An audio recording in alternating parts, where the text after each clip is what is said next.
E aí, pessoal, bom dia. Aliás, boa tarde, né? 16 horas e 1 minuto. Nós estamos aqui aguardando os alunos para mais um plantão, de dúvidas. Tá? É isso aí. Esperando que os alunos cheguem. 16 horas e 2 minutos. E aí, boa tarde. Nosso plantão de dúvidas. Tudo bom? Estamos aqui esperando as dúvidas, né? Isso. Vamos lá. Bom, hoje na segunda série nós falamos sobre a questão da dinâmica populacional. Lembrando que essa dinâmica populacional ela é dos últimos 50 anos, se não me engano, né? Vamos abrir essa aula novamente e a gente vai comentando em cima dela aqui e tirando alguma dúvida caso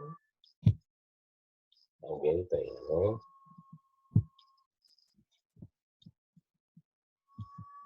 Nós temos aqui e aqui.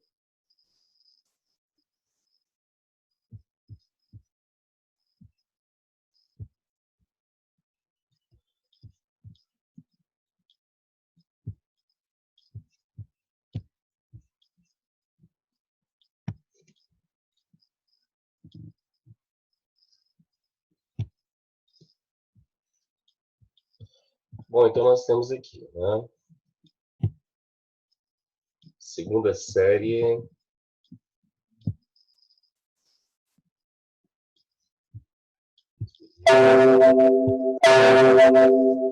Isso, deixa aqui desse jeito.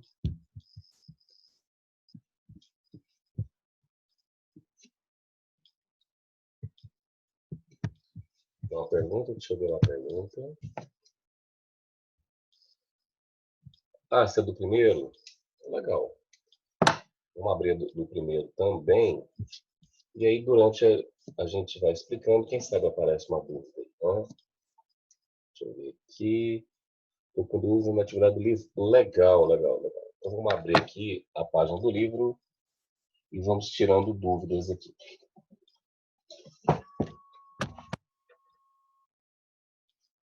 Aproveita e vamos fazer junto aqui, né, as questões. Começar a abrir aqui as questões. Abre aí sua apostila junto comigo. Apostila número 5, página 69.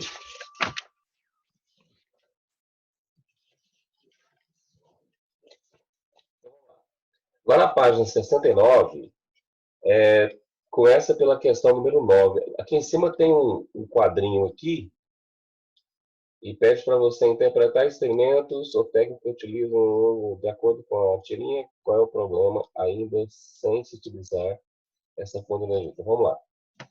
Tem uma tirinha aqui, onde o sujeito fala, meu carro é ecológico, usa algas como combustível. Aí o outro falou, bacana, mas e o caminhão?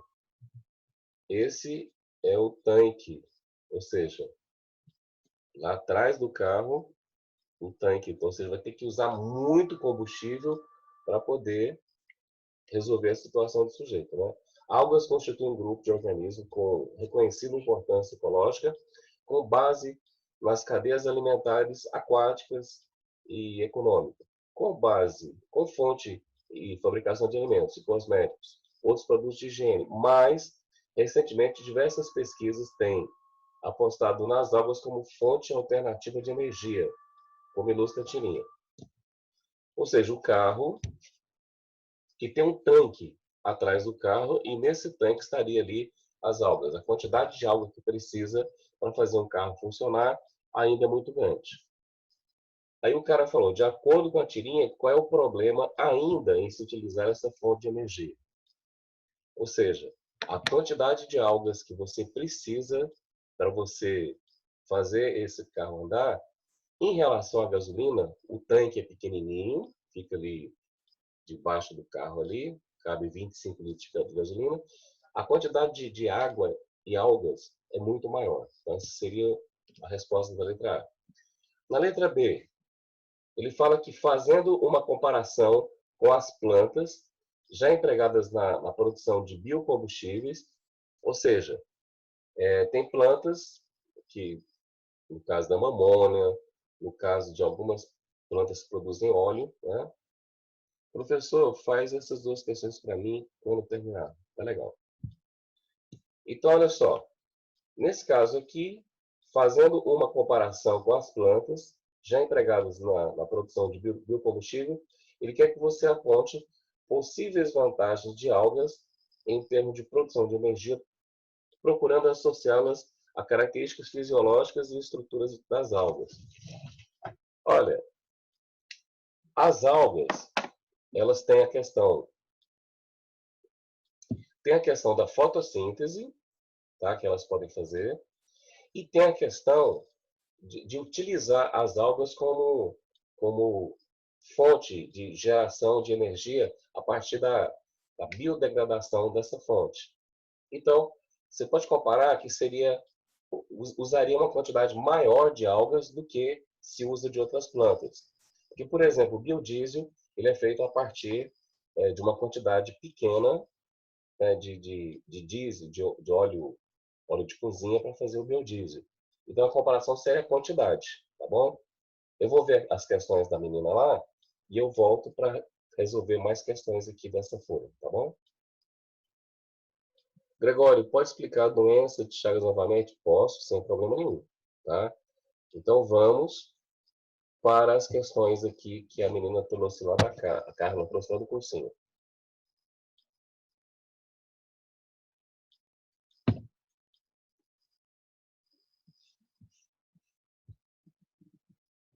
Estou tentando abrir aqui, tá? Aqui, vamos lá.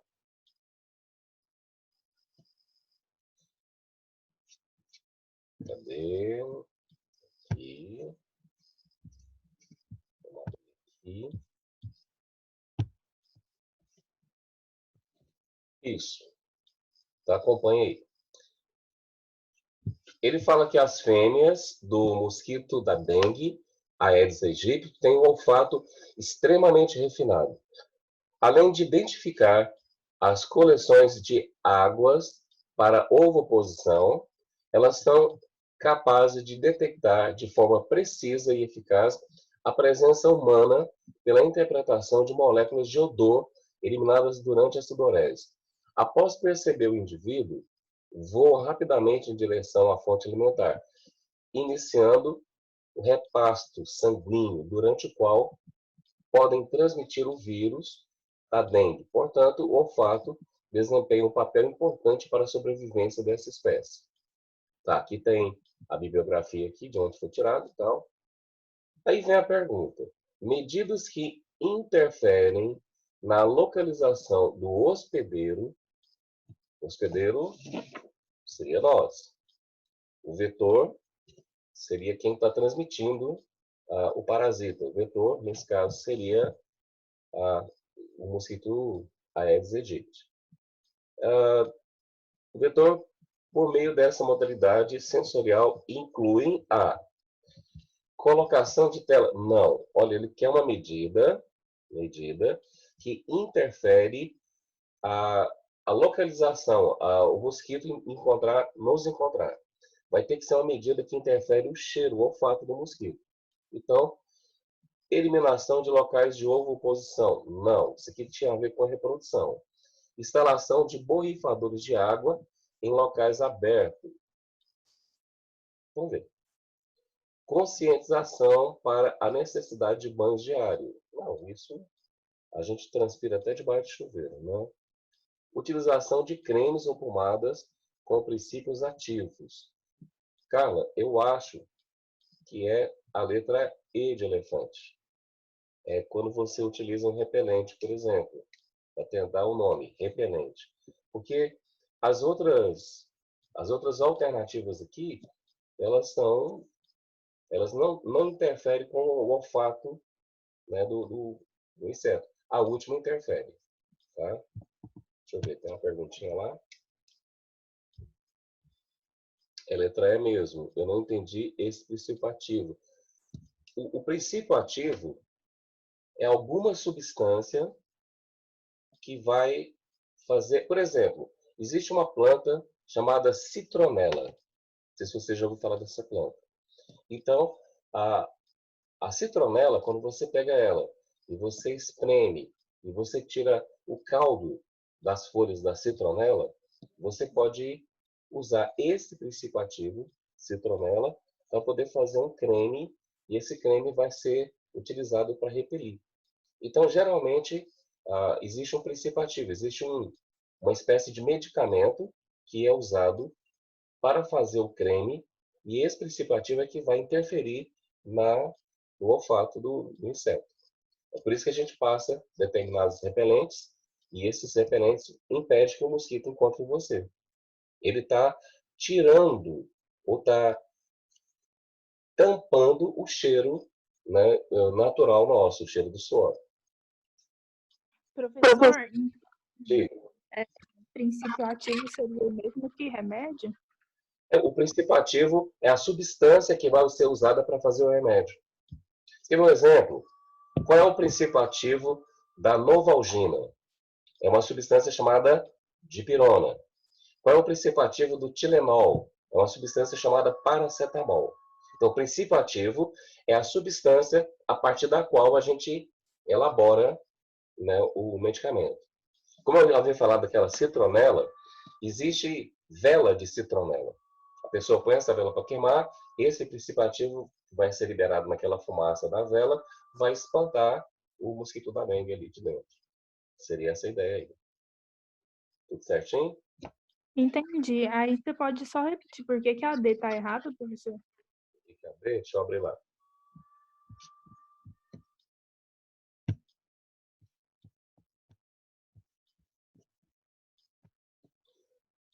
Olha, a letra D, ela está falando sobre a conscientização de tomar banho todo dia. O que acontece é que o banho, ele não tira o cheiro natural do nosso suor. O banho, ele tira o cheiro de bactérias que morreram no nosso corpo. Aquele cheiro azedo que a gente chama de CC, na verdade é um cheiro nosso, mais o cheiro de bactérias que morreram aqui nas axilas, no corpo como um todo. Porque a hora que o suor sai, várias bactérias vão se alimentar dele. E essas bactérias liberam toxinas. Então, o banho, ele remove o excesso de bactérias e remove também o cheiro dessas toxinas. Mas, inclusive, quando você está tomando banho, ali, naquele momento que você está debaixo do chuveiro, naquele momento você está transpirando. Quando você está numa piscina, você está transpirando. Então, o fato da pessoa tomar mais banhos não vai eliminar dele o suor, o cheiro que o mosquito identifica como o nosso cheiro, tá? Seria essa ideia aí. Agora, olha só, o que vai impedir que o que o mosquito sente é o nosso cheiro natural. Porque se fosse assim, a gente não seria picado, por exemplo, numa praia. Quando você vai no Rio Araguaia, por exemplo, quando você sai da água, já tem mosquito ali picando você ali. Não só o mosquito Aedes, mas outros mosquitos também, tá? Tudo certo, então? Entendi. É porque eu pensei que como a gente usa sabão, aí poderia tirar o cheiro da bactéria. É, Mas eu entendi. aham. Inclusive é o seguinte, se você usar determinados tipos de sabão ou sabonete, às vezes pode até acentuar o nosso próprio cheiro. Não tem um sabonete de criança aí, que o pessoal chama de sabonete Johnson? Esse sabonete, ele realça o nosso próprio cheiro. Por isso que tem bebê que toma banho com ele lá e ele fica aquele cheirinho de bebê. É o nosso cheiro natural, tá bom? Deixa eu Entendi. vou responder uma do menino aqui do primeiro ano, depois eu volto a responder outra sua, tá? Vamos lá para o primeiro ano. Aula da segunda série, deixa eu abrir mais uma aqui. Aula da primeira série. Bom, então é o seguinte. Tá aqui, as duas aulas estão aqui. Tá, desse jeito. Bom, galera, das atividades que eu passei hoje de manhã, eu vou fazer a questão número 9, que é a primeira questão abaixo da tirinha, tá? Quem quiser acompanhar aí depois eu volto lá para cá, tem mais uma questão dela lá. Os parasitas são representados por seres muito diversos que apresentam distintas linhagens evolutivas. Lembra que hoje de manhã nossa aula foi sobre os parasitas. Parasita e hospedeiro. É por isso que eu passo a atividade para vocês, que uma vai completando a outra. Olha só, os parasitas são representados por seres muito diversos que apresentam distintas linhagens evolutivas. Sobre os parasitas, pode-se afirmar que, acompanha, letra A, são seres unicelulares de vida parasitária. Olha, existem parasitas que são unicelulares e existem parasitas que têm mais de uma célula. Por exemplo, fungos e vermes a gente pode conter esses vermes que têm várias células, são pluricelulares. Então, a primeira poderia estar certa se não tiver uma outra mais completa. A letra B, realizam digestão extracorpórea. Olha, o fungo realiza digestão extracorpórea. Porém, nem todo parasita realiza digestão extracorpórea. Tá? Letra C. Possuem pigmentos fotossintetizantes. Se o indivíduo, se o ser vivo possui pigmento fotossintetizante, geralmente ele não vai ser um parasita. Por quê? Porque ele já é uma pessoa que vai produzir o próprio alimento a partir da fotossíntese. Então, também está errado. Letra D. São eucariontes, a maioria unicelular e microscópicos. Bom, eucariontes seria a partir dos protozoários. Tá? Poderia estar certo isso aqui. Vamos ver a próxima. Porque a gente vai ter as bactérias, que são parasitas, e elas são procariontes. Então, vamos ver. A última, letra E, habitam exclusivamente em ambientes aquáticos. Não. Então, ele fala para você que, considerando os parasitas, pode-se afirmar que a mais corretinha aqui é a letra D. São eucariontes, a maioria, unicelular e microscópicos. Nessa categoria aqui, eu teria os protozoários, teria os fungos. Tá? Não tem uma outra questão que seja mais completa do que essa. Por isso, a gente vai ficar com a letra D de doido aqui. Tá bom? Deixa eu responder mais uma questão da moça do cursinho lá, e aí eu volto para explicar a malária, doença de Chagas, né, que eu pedi aqui. Entendi. Tá, então vamos lá.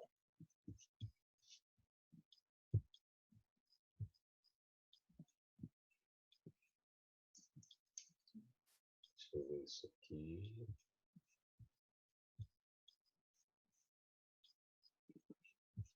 Baixar outra aqui. Estou abrindo aqui. Aguenta aí. Aqui.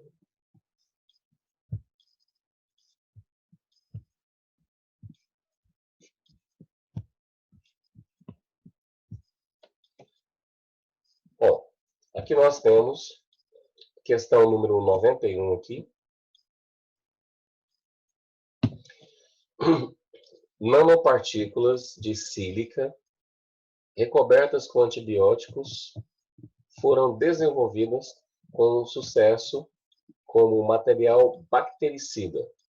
Nanopartículas de sílica recobertas com antibióticos, pois são eficazes contra bactérias sensíveis e resistentes, sem citocidade significativa à célula de mamíferos.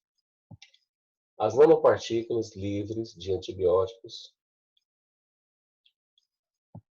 também foram capazes de matar essas bactérias, a Escherichia coli, sensíveis e resistentes ao antibiótico estudado. Os autores sugerem que a interação entre os grupos hidroxil da superfície das nanopartículas e lipopolissacarídeo da parede celular das bactérias desestabilizaram a sua estrutura.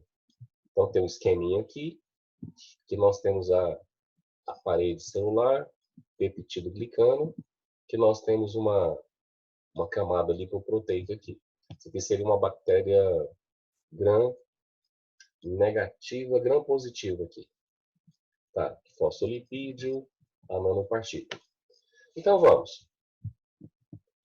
A interação entre a superfície da nanopartícula e a de lipossacarídeo ocorre por uma ligação.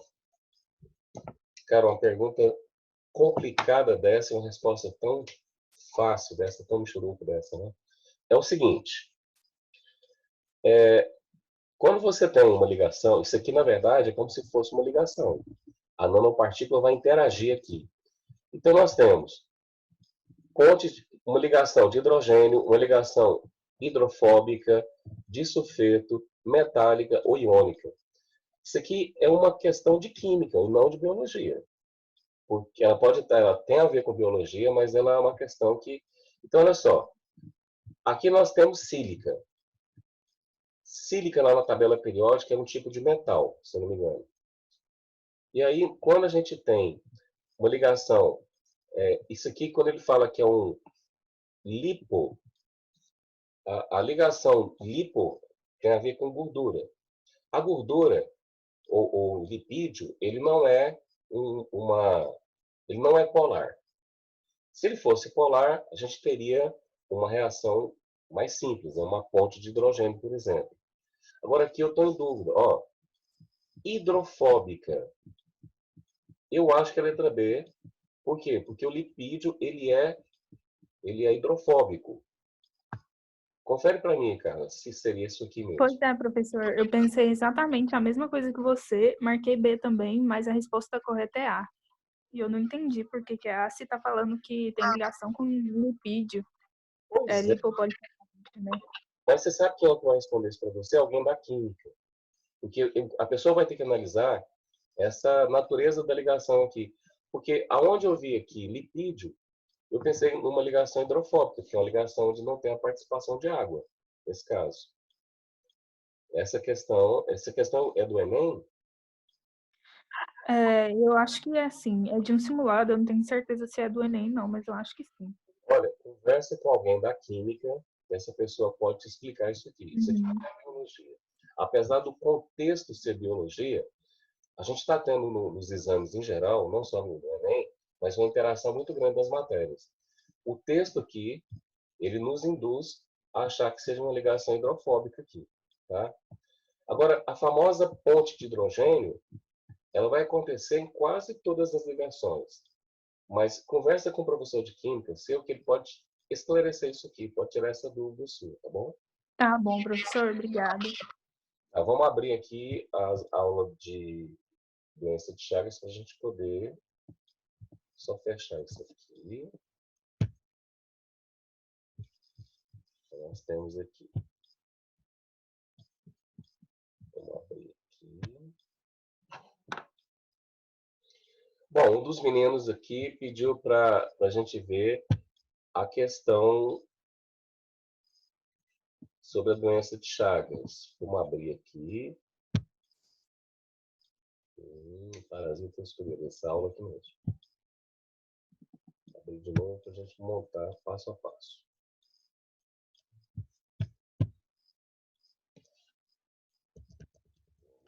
Conceito de parasitismo, agente etiológico, danos causados pelo parasita.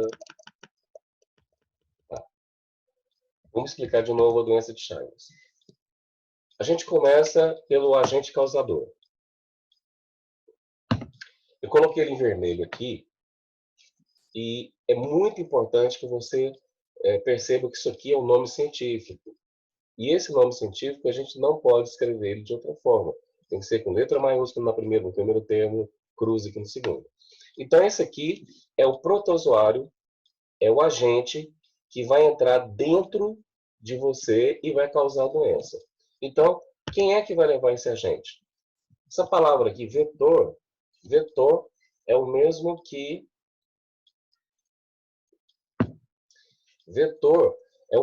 transmissor. Então, nós temos aqui alguém que vai transmitir, que vai levar esse parasita aqui até você. É um inseto chamado barbeiro. Por que ele tem esse nome? Porque quando as pessoas estão dormindo, geralmente a pessoa puxa a coberta até aqui e dorme com o rosto destampado. Lógico, né? Quando você está com muito medo de alguma coisa, você puxa aqui, mas ninguém consegue ficar dormindo com o rosto coberto. E aí, esse barbeiro, ele é um inseto que geralmente à noite é que ele vai picar suas vítimas. Mesmo porque ele é enorme, ele é grande. Ele é do tamanho de uma tampa de caneta. Se você vir um inseto desse durante o dia, querer subir em você, na hora você vai dar um tapa nele e tal. O que acontece? Mas quando você dorme, esse barbeiro vai chegar aqui, esse barbeiro vai ficar aqui, sugando o seu sangue. Ele tem um anestésico na saliva dele, ninguém vai perceber que está ali. Mas quando ele vai embora, começa a arder o local onde ele picou. E se está ardendo esse local aqui, a tendência nossa é coçar. Então a gente vai coçando e a gente vai injetando fezes do barbeiro dentro do ferimento. E nessas fezes, elas estão contaminadas com o Trypanosoma cruzi. Deixa eu ver a pergunta lá. Apareceu uma perguntinha ali. Minha mãe dorme toda embrulhada com... ela está imune ao barbeiro? Ué, sim, se a sua mãe tem esse hábito de dormir completamente embrulhada, se ela estiver num local onde tiver um barbeiro por perto, ela não vai ser picada. O barbeiro não consegue perceber o local onde está o nosso vaso ali, se a pessoa estiver toda coberta. Então, sua mãe, se ela criou esse hábito, joinha para ela aqui, tá? Tá, vamos voltar para lá. Vou voltar lá, Nereu. Vamos ver como é que tá lá. Nós estamos aqui. Bom, na hora que esse barbeiro aqui picou a pessoa, essa pessoa ela vai machucar, vai coçar, vai entrar dentro da pele esse protozoário aqui, e ele vai ocupar células da nossa pele. Só que a nossa pele tem duas camadas. Tem uma camada aqui superficial, que é a epiderme, e uma camada debaixo da epiderme, que chama-se hipoderme. Essa aqui é o tecido conjuntivo. E aí, nesse tecido conjuntivo, esse protozoário vai fazer tipo um ninho ali. E esse ninho que ele faz, ele vai se multiplicando lá dentro, até que depois de vários anos, ele rompe as células e começa de novo, até que tem milhares dele lá dentro, e eles vão nadar no sangue e chegar no coração, ou chegar no esôfago, ou chegar no nosso intestino. Em qualquer um desses três locais, ele vai encontrar células melhores, células musculares, que vão fazer isso aí. Onde ele vai se reproduzir e lá ele vai causar o dano no coração. Mas observa que além dessa forma, ele também pode contaminar, a doença pode passar através de uma transfusão de sangue, através de mãe para filho, e também através da ingestão de caldo de cana ou açaí contaminado. Essas são as formas de transmissão.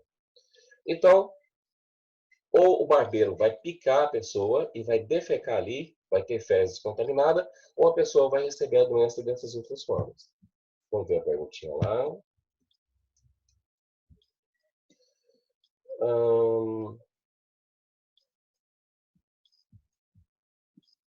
Tá aqui. Tem como saber quando está contaminado? Tem alguma coisa para defender? Gente, é o seguinte. Deixa eu voltar aqui para a aula aqui e vou explicar lá, tá? Deixa eu abrir aqui. Olha, infelizmente, Se a pessoa for bem observadora, vamos supor que você está lá numa casa, tem que ser uma casa toda feita de barro, né? Você lembra que eu fiz, mostrei a casa lá? Se o cara acordar de manhã e ver uma mancha, tipo um chupão no rosto, e ele procurar um médico naquele momento, antes desse chupão secar, talvez você fala, olha, ontem eu fui dormir sem isso aqui e acordei agora de manhã com esse negócio aqui. O médico, ele vai notar um ferimento aqui, ele vai espremer esse ferimento, ele vai coletar aquele líquido e ele vai examinar e vai falar, olha, infelizmente você foi contaminado, doença de Chagas, e neste momento tem cura. Mas se, por exemplo, passou deste momento aqui, que o chupão está aqui, no dia seguinte, acabou. Se a pessoa fizer isso aqui no olho, o olho vai ficar vermelho e vai ficar com as bordas toda manchada. Nesse primeiro momento, tem medicação para resolver a doença. Agora, depois que secou esse chupão aqui, ou esse vermelhidão do olho, passou 2 dias. Acabou. Você só vai sentir os efeitos da doença depois de 50 anos. Então é por isso que não tem como a pessoa se prevenir. Agora me fala uma coisa aqui. Você mora lá na beira do mato, você não assistiu essa aula, aquele caipira que mora lá, que se ele mora numa casa, cadê a casa? Vou mostrar a casa aqui. Olha, você acha que a pessoa que mora numa casa dessa aqui, com esse tipo de cobertura aqui, será que essa pessoa tem plano de saúde? Será que essa pessoa tem grana? Olha para a cara desse velhinho aqui que está construindo essa casa. Se ele vai morar aqui nessa casa aqui, se ele acordar de manhã com uma mancha aqui, você acha que vai sair correndo pelo médico? Nossa, pode ser doença de Chagas. Não! Ele vai pegar lá um mastruz ali, vai pegar uma pomadinha e passar nesse negócio e esse trem vai sumir. Ele achou que já curou. Só que depois de 50 anos, quando ele tiver com 50, 60 anos, é que vai aparecer, não na pele, vai aparecer o coração dele maior e ele vai ter falta de ar, ele vai ter algum problema, ou o intestino dele começa a crescer muito, e aí ele vai descobrir naquele momento que ele tem doença de Chagas. Infelizmente, é uma doença traiçoeira. A forma de contágio para ela, imagina, você foi lá e tomou um açaí. Se ele estiver contaminado, você não sabe. Você vai saber futuramente. Infelizmente, você vai saber quando você tiver, depois de vários anos, manifestação no seu corpo. É uma doença extremamente traiçoeira e é uma doença que, infelizmente, ela ataca milhares de brasileiros e a maioria desses brasileiros que têm doença de Chagas são brasileiros desinformados. Tá? Eu, quando descobri isso, nunca mais eu usei. Se você quiser abrir o microfone e perguntar, fica melhor, que eu já fico nessa página aqui mesmo. Pode abrir. Faz sua pergunta aí. Vai lá, velho. Pode abrir o microfone e perguntar. Deixa eu ver a pergunta lá. Tem alguma coisa? Poxa, tem que parar de... Velho, eu parei de tomar caldo de cana e parei de comer açaí quando eu descobri isso aí, lá nos anos 90. E eu gostava muito de tomar caldo de cana com aquele pastel de feira. Né? Era isso que eu fazia. Galera, obrigado pela presença no plantão. A gente se encontra segunda-feira. Falou? Até mais.